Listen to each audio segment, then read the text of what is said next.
Good morning and welcome back to another edition of the Livingston Parish News Morning Show. We appreciate you joining us this morning. Morning.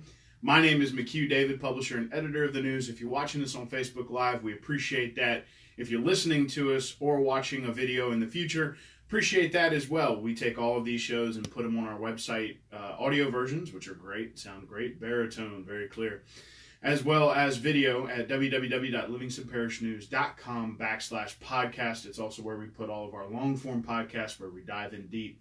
Last week, we only had one. We talked about the election. This week, we're going to talk about some flood things and maybe one special one. It depends on what happens at the parish council tonight, but we will get into that in a second. The news is on Facebook, Twitter, LinkedIn, Instagram, and YouTube. We'd appreciate you following us, sharing us, liking us on those pages. YouTube does say subscribe. That's just so you get notifications from our channel. It does not cost any money. We are online, www.livingstonparishnews.com. We do have free sections of the site: breaking news, opinion, obituaries, court news and felony arrests, those sorts of things. We are also $5 a month for the rest of the sections, $7 if you want the e-edition. We're $10 in print, twice a week, magazine on Thursday, broadsheet on Sunday. Let's jump right on into our traffic for today. It is pretty much your normal standard as school has gotten started, except not nearly as bad as it usually is. Some delays on Old River Road, and I'm sorry, I keep saying that. Some delays on River Road in Denham Springs, as well as 190 as they intersect with 4-H Club Road.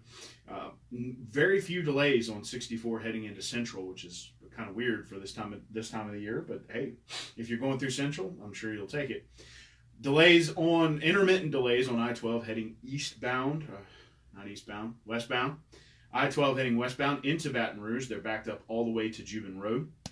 And delays on 190 starting at about Old Hammond Highway, following the lights all the way into downtown Baton Rouge. Weather for today feels like 75, currently high of 91, going to be a hot one. 60% chance of afternoon thunderstorms, which has come kind of par for the course. It's finally getting into that wet August months, but it's nice because it's not too terribly hot here in the afternoon. Couple of things to jump in on before we get into, I guess you can say, the parish council pregamer. There were 6 witnesses opened up the first day of testimony for the Blason Fife trial. It's a 2017 slaying of Rick McBride, who was 61, of Walker. They are claiming that it was a burglary turned into murder. You can read about that. www.livingstonparishnews.com/news. Fife is accused of breaking into McBride's Pine Park Street home off of Glen Ellis Road in Walker. While McBride was inside, shots were fired, and they are now pushing for a first-degree murder charge. That they took a recess at the end of yesterday. The trial will continue today. Strange, interesting news. Yesterday, Jason Ard, who was the incumbent sheriff and was running for re-election, has now been elected by way of disqualification. His opponent, Walter Bowe 22 Wesley, was running against Ard, and after some of the some folks in the in the sheriff's office filed a public records request for Wesley's state filings on August 12th with the Louisiana Department of Revenue, as well as his federal taxes.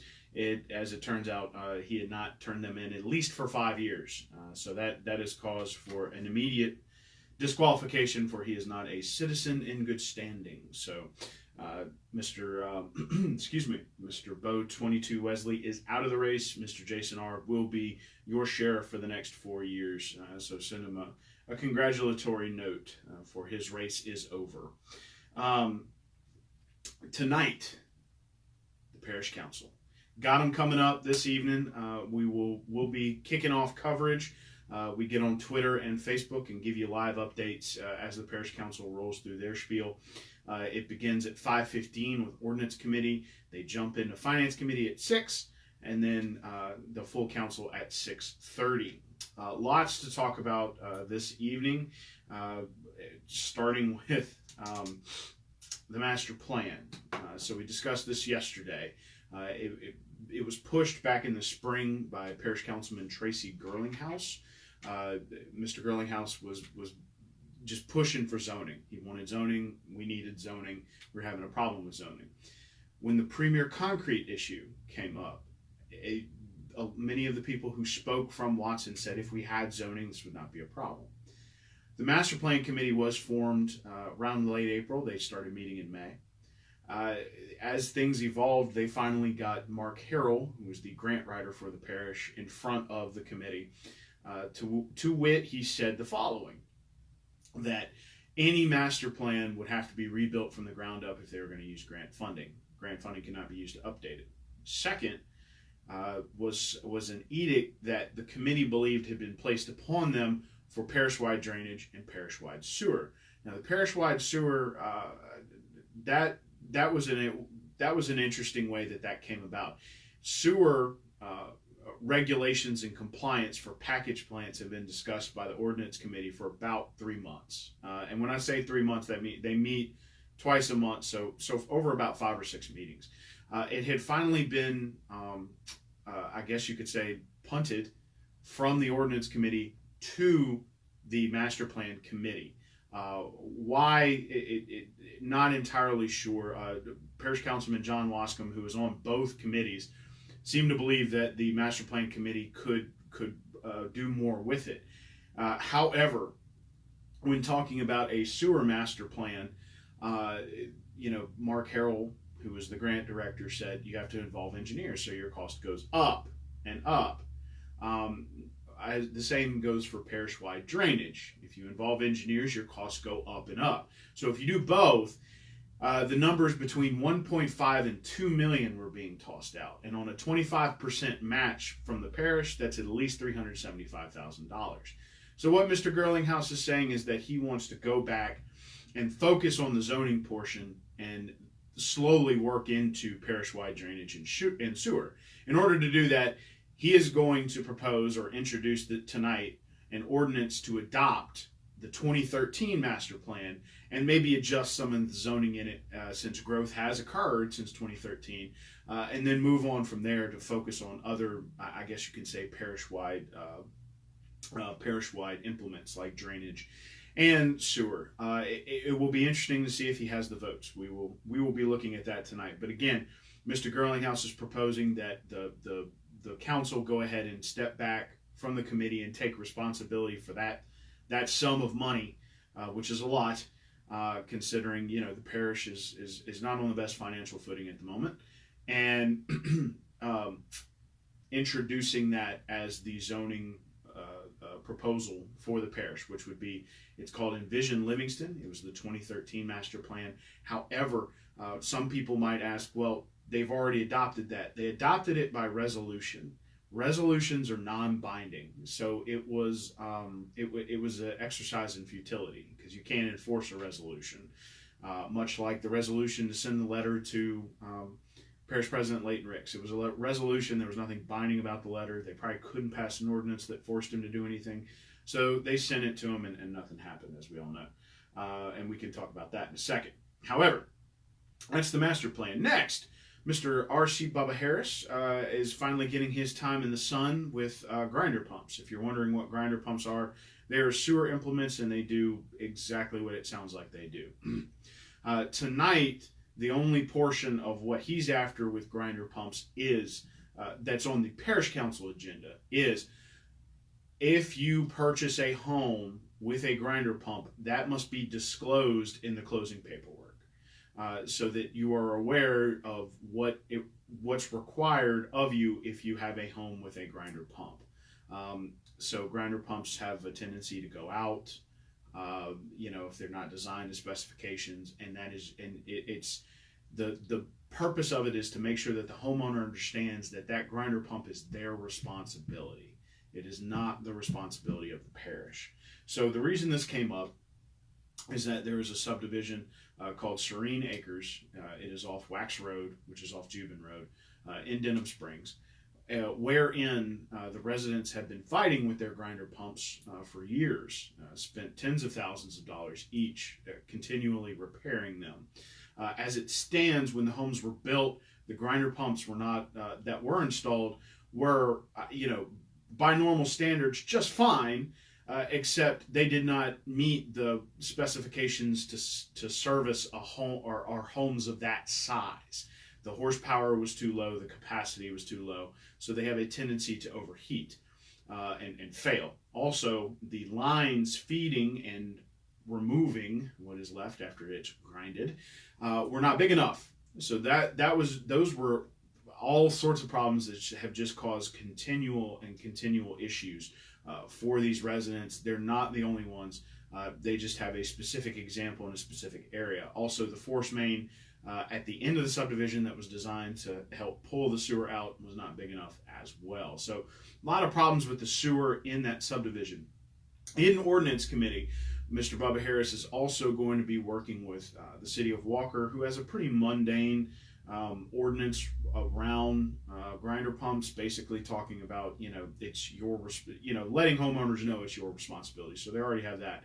He's going to be looking into requirements and specifications for grinder pumps and making sure that these things are installed correctly and of the correct size and horsepower and that kind of thing. It should be, what's the word I'm looking for here? It should be noted that all of the grinder pumps and things were inspected by the parish. That is that's the crux of the argument from the residents in Serene Acres, is that all of these have a check mark from the parish inspector. Now, these were all built in the 2000s. Regulations have changed, and the parish council, vis-a-vis the ordinance committee, wants to make sure that these things are taken care of in the future. So that'll be coming up in ordinance committee. I've been covering ordinance committee for about 5 months now. I've done mostly sewer. It's been enjoyable, I don't mind telling you. Anyway, Mr. Maurice Scooter Keene is next. He has a proposal for the whole commercial process, and this is what I was going to talk about, getting into Premier Concrete. We'll talk about that in a second. Let's talk about Scooter Keene's proposal, which is anyone who misrepresents a project to receive a permit, falsely acquires a permit, or is misguided in the permit process will have to start the permit process over.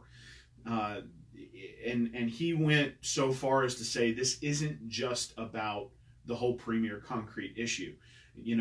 There's projects that are just as big as that have gotten through. There are projects that are smaller that are still problematic. You have people that apply for a tool shed and they end up with a boat storage building. They have people that apply for a boat storage building and end up with a whole second house in the back of their, like a man cave in the back of their yard, which was not what was permitted, which was not was specified. And a building of that size has to have, effects on drainage and that kind of thing, sewer tie-ins, all that. So he's looking to apply a requirement that these folks have to go, if it is found that the project is not matching in the scope of the permit, and it was either falsely acquired or they were misled through the permit process, they will have to start over. Also, if it was falsely acquired, there could be a fine or jail time. None of those specifics were discussed at the previous council meeting. Hopefully they'll be discussed tonight after that ordinance was introduced, but some of the specifics are still missing in terms of punishment and how exactly to enforce it to cause them to go back to the beginning of the permit process. So we'll wait and see on that one.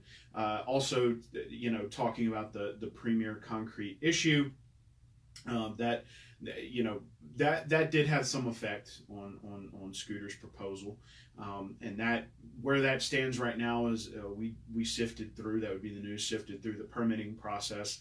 A few discrepancies between the timeline that was presented in testimony in front of the parish council and the timeline of the permits, including the fact that it was inspected and they were told that it was commercial in March. However, permits continue to be issued into April.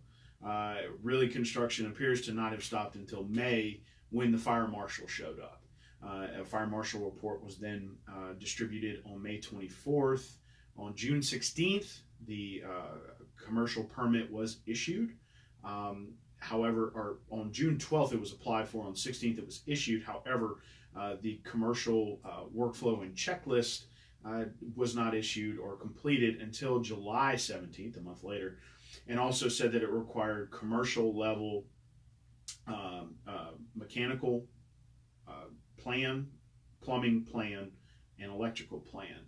Now, the gentleman that did a lot of the electrical work came to the parish council and testified that that for a building that size, all of those things were done to commercial code. However, he did not produce any documents saying that that was the case. Last parish council meeting, a 5-4 vote, controversial, sent a resolution to the parish president demanding that he send Premier Concrete back through the commercial permitting process. That letter was received and not much else happened. So again, resolutions are non-binding. So we will see if Premier Concrete itself comes up in the discussion tonight for Maurice Scooter Keen's proposal. And again, it's not just revolving around that. There are a lot of instances, both big and small, when people take advantage of a permit once it's issued. So it will be interesting to see how the council handles that this evening. So check in with us on Facebook and Twitter tonight. We will be at the parish council. Not sure who will be in this seat for the 4:30 show. Could be David, could be Drew, could be somebody completely different. I'll tell you who that different person could be in just a second. But let's talk about some lifestyle stuff real quick. The Livingston Parish school system yesterday unveiled a new sort of branding mantra logo. Sort of all three wrapped together. It's called Livingston Made, and MADE stands for Make a Difference Every Day. Superintendent Joe Murphy presented it to principals and faculty yesterday at a system-wide gathering with a nice little logo. You can read about the story. Mr. David Gray tracked him down. It's at www.livingstonparishnews.com/living. Also with some school news, Neighbors Federal Credit Union, which has always been participatory with our local schools, came up with a sort of a mascot challenge. And within that, schools had to, show off their mascot, make a little competition. It was a lot of fun. You can go see a lot of that stuff on some of the local high schools' websites, as well as Neighbors Federal Credit Union's, Facebook page. However, the result of that is that there was about $54,000 that was raised for this program, and almost half of it went to Denham Springs, Walker, and Live Oak schools for their mascot challenge presentations. So that was very cool. You can read about that at www.livingstonparishnews.com/living. That was also Mr. David Gray. Very cool story. It's a good thing for our schools, and it's very good that they participate. They were you'll read in the story, they actually started as teachers who all put a little money down and started a credit union. So check that out. Classroom Roots is the name of the story. And last but certainly not least, it's football season here in Livingston Parish. It begins tonight, scrimmage day. And when I said that William Weathers, if he has time, I'm not sure he might be getting ready for tonight. We're going to try to get him in here tomorrow to talk to us about some sports after everything wraps up. We may do it Monday, depending on how the games fall out over the next 2 days. But Albany is playing Pine. Springfield plays tomorrow. Walker faces Slidell. Live Oak, Sandoval, and Catholic Denham Springs. Quite some matchups there. It is scrimmage day with jamborees next week. This is the official kickoff of the Livingston Parish football season. I want to say LSU.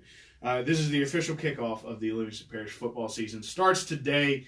Keep an eye on our Facebook and our Twitter as they are out and about covering football. I'll be in the parish council meeting, so we will have tons of info to bring to you via social media tonight, so check that out.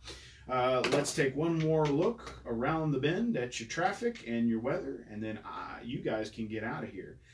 Delays still heavy, not as far back as they used to be on I-12. If you're heading westbound, delays will start right about the Denham Springs exit and pretty much continuous into downtown Baton Rouge. 190 at 4-H Club Road and River Road is clearing up. Not as many delays there. And it's looking pretty clear. If you want a quick way into Baton Rouge, going into Central looks like a good way to do it. Your weather today, it is still 75 degrees. 91 is your high, 40% chance of afternoon thunderstorms. Please remember that our traffic and weather are brought to us by brproud.com. We have a digital partnership with them for which we are very appreciative. That's WGNB Fox 44 and NBC WVLA 33. So thank you guys for that. Again, my name is McHugh David, the publisher and editor of the news. I need to drink an extra cup of coffee before I get on the show. If you're watching us on Facebook Live, we appreciate it. If you're listening or listening to us or watching us later, we appreciate that as well. We hope you're not watching and driving. If you do have a video playing, we hope you're just listening to it.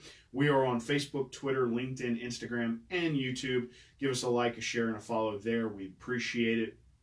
We are online. We also have an app, www.livingstonparishnews.com. Our app is on Apple and Android devices. You can check us out there. We send out push notifications for breaking news. So if you're not interested in the $5 a month for the online subscription, you can still get that breaking news. It's free. It's traffic, bad weather, road work, those sorts of things. And apparently when the sheriff wins his race via disqualification of his opponent. At any rate, again, thank you for joining us this morning. We hope you have a great Thursday, and it's football time. See y'all this afternoon.